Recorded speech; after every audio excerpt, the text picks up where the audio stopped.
মনোবীক্ষণ polyclinic, চিকিৎসার জগতে এক দশক। এখন এখানে সব বিষয়ে ডাক্তারবাবু এক ছাদের তলায়। ফোন করুন 7477799515 এই নম্বরে। নদীমাতৃক জেলা মুর্শিদাবাদ, জেলার উপর দিয়ে বয়ে গিয়েছে গঙ্গা, পদ্মা থেকে ভাগীরথী। তবে বিশ্ব নদী দিবসে নদী নিয়ে চিন্তায় পরিবেশ কর্মীরা। Palm Aqua Resort, luxury resort for quality time near Shibpur Toll Plaza, Gopgram, Navagram, Murshidabad. For booking, call 9883035055 এবং 8001004422। আজ বিশ্ব নদী দিবস। নদী সম্পর্কে জনসচেতনতা বৃদ্ধি এবং তাদের সংরক্ষণে উৎসাহিত করতে প্রতি বছর সেপ্টেম্বর মাসের চতুর্থ রবিবার বিশ্ব নদী দিবস পালিত হয়। মুর্শিদাবাদকে ঘিরে রয়েছে গঙ্গা, পদ্মা থেকে ভাগীরথী, রয়েছে ভৈরব থেকে শিয়ালমারি। কেমন আছে এই নদীগুলি? নদী বাঁচাতে কতটা সচেতন আপামর জনগণ?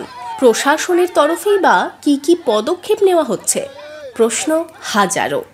আমাদের জীবনের একটি অবিচ্ছেদ্য অংশ নদী।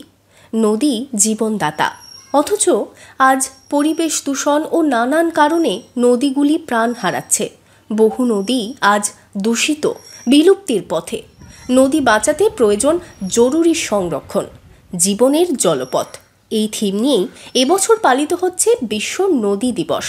প্রতি বছর সেপ্টেম্বর মাসের শেষ রবিবার পালিত হয় বিশ্ব নদী দিবস। এবারও তার ব্যতিক্রম নয়। নদী সম্পর্কে সচেতনতা বাড়াতেই প্রধানত এই ভাবনা। নদীমাতৃক জেলা মুর্শিদাবাদ। কেমন আছে এই জেলার নদীগুলি? সাম্প্রতিককালে ঘটে যাওয়া নানান ঘটনা উদ্বেগ বাড়াচ্ছে পরিবেশ প্রেমীদের। আমাদের জেলাতেও যদি হঠাৎ বৃষ্টি হয়, আমরা কিন্তু বন্যা কবলিত হয়ে পড়ব, যার ফলে স্থানীয় মানুষের মধ্যে চেতনা বাড়ানোটা সবার আগে প্রয়োজন। তার জন্য আমরা ধারাবাহিকভাবে মানুষের মধ্যে চেতনা বৃদ্ধির জন্য পথসভা, আমরা হ্যান্ডবিল, বিলি, নদীর প্রয়োজনীয়তা সম্পর্কে মানুষকে সচেতন করা, মানুষের দায়িত্ব কি, অর্থাৎ তার এলাকায় নদীটা যাতে ভরাট না হয়, কেউ কোনো অবস্থাতে যেন নদীর জমিটা দখল করতে না পারে, এ ব্যাপারে তাদের ভূমিকা কিন্তু ভীষণভাবে থাকে।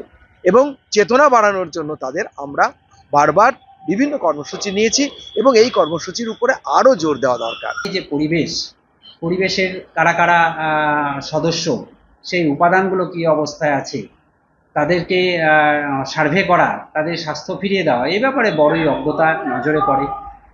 নদী তো বহু দূর, পঞ্চায়েতের কাছেই যে ছোট্ট জলাশয়, তার গুরুত্বই এখন বুঝতে পারছে না, বা শহরের মধ্যে যে জলাশয়, তার যে গুরুত্ব সেটা বুঝতে পারছে না। তার ফলে আমরা সামান্যতম আধা ঘন্টার বৃষ্টি দিয়ে দেখছি শহরগুলো ডুবে যাচ্ছে।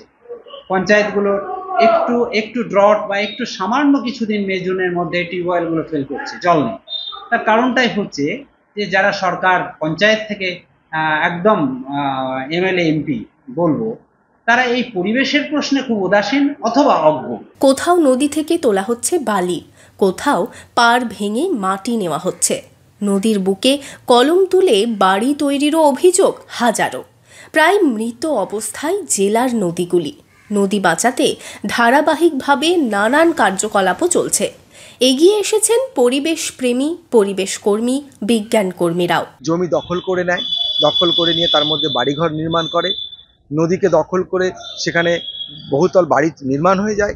ফলে এই জায়গা থেকে নদীর দখলদারিতা সম্পূর্ণ মুক্ত করতে হবে। তার জন্য আমরা মানুষের মধ্যে সচেতনতা গড়বার জন্য আমরা একদম ভৈরবের উৎসমুখ থেকে শুরু করে আমরা ইসলামপুর পর্যন্ত গতিপথ ধরে ধারাবাহিকভাবে আমরা কর্মসূচি নিয়েছি।